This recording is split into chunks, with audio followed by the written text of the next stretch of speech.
Crystal of Atlan is an anime gacha MMO that was announced back in August 2021. I'd covered it in a dedicated video that went on to garner almost 100,000 views. Evidently, interest was there. My wife, Mrs. Stix, also got to participate in the global test phase. She had a lot to say about that if you guys are interested in potentially playing it, or whether or not it's even worth playing. A global release was confirmed, and many players were eagerly anticipating getting their hands on it. Yet over 3 years later, not only has the game not released globally, but the developers have been silent. Is Crystal of Atlan dead? Delayed? Cancelled? Let's find out. Now, if this is your first time here, consider subscribing to the channel, hitting the little bell notification, that way you remain up to date with every single thing that I post, and I post daily. Do not miss out. After its announcement, everything seemed to be going smoothly. Test phases were being held, the dev team was largely responsive with their community, and then 2024 hit, and the unthinkable happened. ByteDance confirms talks with Tencent, other potential buyers over sale of video game operations. I mean, that could be good, but in this instance, it really wasn't. Local media reported that ByteDance was lowering the valuation of its gaming studios to try and make a deal after spending more than $14 million developing titles. What I gather from this personally is that ByteDance had no real faith in their games and was willing to take a loss if it meant selling their game division and all games associated with it. Despite its huge success with short video app TikTok and its Chinese version Douyin, ByteDance has failed to achieve returns from its gaming investments, which is kind of unreal. As an example, navigating over onto Sensor Tower, which really isn't a bastion of truth, granted, as we've no doubt seen with regards to Wuthering Waves, Guilong Chao, all the drama surrounding misrepresentation and miscalculations of game revenue. Sensor Tower reported back in June 2022 that ByteDance managed to generate $1 billion from mobile games within a single year, an entire $1 billion. Can you imagine existing in a world where $1 billion in total revenue is considered a failure? I can't fathom that, personally. According to Sensor Tower, ByteDance was making, at their lowest point, $68 million per month and averaging roughly $80 million.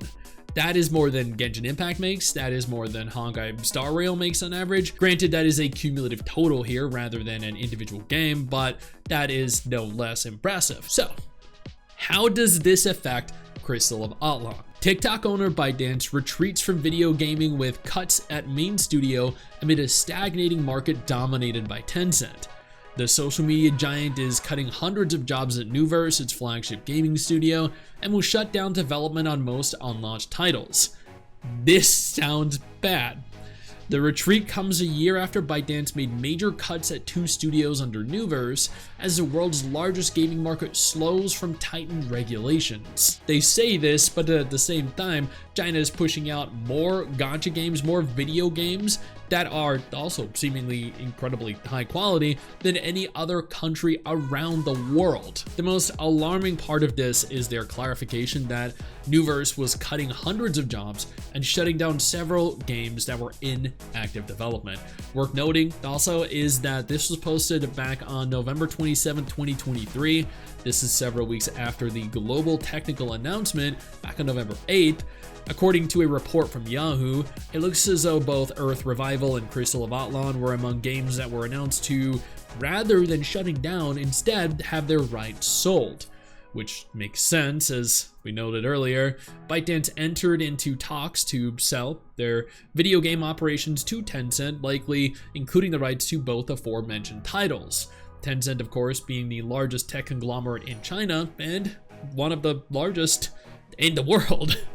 Responsible for some of China's biggest video games and largest collections of games in active development. Before we go any further, let me take a moment here to thank my incredible patrons over on Patreon and my YouTube channel members who allow for me to continue to do dedicated videos like this every single day. You guys are phenomenal, and I can't thank you all enough for the support. Now let's keep talking. While the Crystal of Atlan devs have been relatively silent since the restructuring of their studio.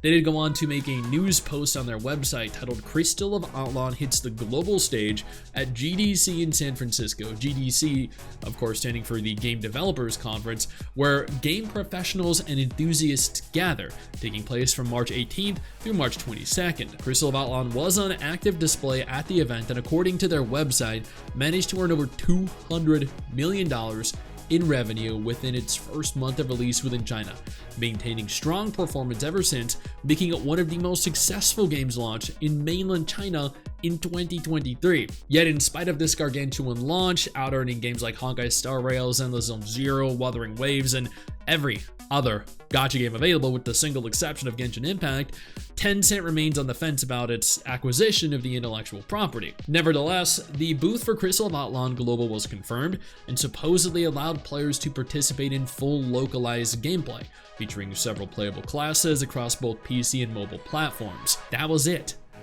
That was their last post.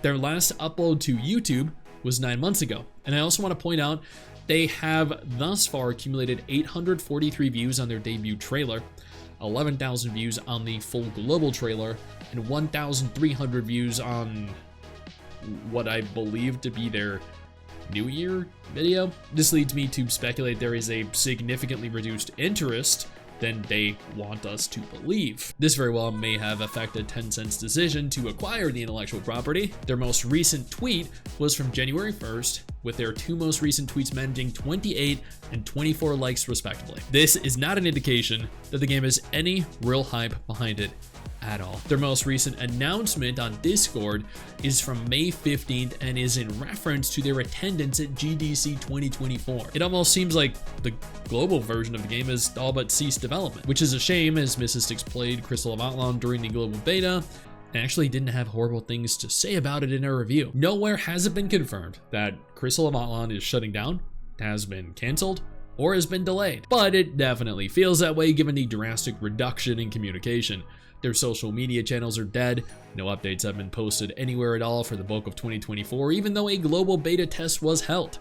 ByteDance are attempting to dissolve what little they can of their gaming division while selling off what intellectual properties they can, and what they can't, they're just shutting down. Tencent is in, or was in, talks to buy the games, but I've yet to see anything concrete online stating that this has been finalized or that a transfer of ownership has taken place. At present, it is a safe bet to assume that Crystal of Atlan is no longer in active development. The global version anyway, as according to ByteDance, the Chinese version is one of the most successful gacha games in all of China. But that doesn't mean that global won't restart development if they manage to succeed in selling the rights to the IP to Tencent. It very well might. Until then, all we can do is wait and play Wuthering Waves, which is, from what we have played, a lot more polished and a lot more fun anyway. Hey you, where do you think you're going? Don't you close out of this tab. I didn't give you permission to do that. Sit your ass back down. Click one of the two videos that are going to be on screen in just a moment and keep watching my content. Keep enjoying my content.